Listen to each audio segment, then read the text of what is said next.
তো এবার বাকি আমার হেয়ারটা নিয়ে আমি কী করবো সব সময় চিন্তায় থাকি। তোমরা দেখতেই পাচ্ছ কি পরিমাণে কার্লি আমার হেয়ারটা। আর আজকে শ্যাম্পু করারও টাইম পাইনি, দুদিন আগেই শ্যাম্পু করা ছিল। যদি একটু শ্যাম্পু করা থাকতো তাহলে একটু ম্যানেজেবল হতো। দাঁড়াও, সিঁদুরটা আগে পরে নিই। চুলটা আগেই খুলে ফেলেছিলাম, খোলা চুলে যেহেতু সিঁদুর পরতে নেই তাই আবার চুলটা বেঁধে নিয়ে এবার সিঁদুরটা পরে নিলাম।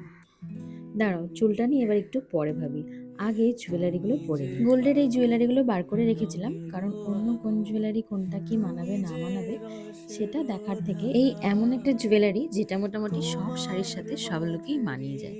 আর আমার হাজব্যান্ডও ভীষণ পছন্দ করে আমি একটু গোল্ড জুয়েলারি যাতে পরি, তাই এইগুলোই বার করে রেখেছিলাম আর আমি এইগুলোই পরে নিলাম। তারপর সব শেষে আমি যেটা করি সব সময়, চুলটা একটা পেছনে ক্যাচার লাগিয়ে ব্যাস যেমন ছিল হেয়ারটা তেমনই রেখে দিয়েছি। আর এদিকে আমি এত তাড়াহুড়ো করছি, এত স্ট্রেস নিচ্ছি, সেটা দেখে দেখো আমাকে একটু হেল্প করতে আসলো। হারটা পরাতে ও একটু হেল্প করলো। আর জানো, এই হারটা আমার কাছে ছোট হলেও ভীষণ স্পেশাল, কারণ এটা বিয়ের সময় আমাকে আমার বাবা মা দিয়েছিল। এই তো দেখো, কথা বলতে বলতে দুজনেই রেডি হয়ে গিয়েছি। এবার একটু পারফিউম দিয়ে বেরোতে যাব। লাস্ট মোমেন্টে হাতের কাছে একটা এই আর্টিফিশিয়াল রোজটা পেলাম, তো দেখলাম বিয়ে বাড়ি যখন এটা একটু মাথাতে দেওয়াই যায়, সবাই তো কত রকম সাজে, তাই আমিও এটা একটু চুলের একপাশে দিয়ে দিলাম। ব্যাস আমি পুরো রেডি।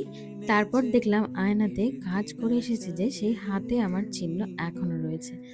তো কি আর করা, এটা এখন ধুয়ে নেব। আমার এই খুব তাড়াতাড়ি করা লুকটা তোমাদের কেমন লাগলো নিশ্চয়ই জানিও। কত কম প্রোডাক্ট ইউজ করেছি তোমরা সবাই দেখতে পেলে। আর এইরকম ভিডিও যদি তোমরা পছন্দ করো তাহলে তোমাদের জন্য ডিটেলসে এইরকম অন্য আরো ভিডিও বানিয়ে তোমাদের সমস্তটা বলে দেবো। তো এখনকার মতন এইটুকুই, অলরেডি অনেক দেরি হয়ে গেছে। এখন টাটা বাই, সবাই ভালো থেকো।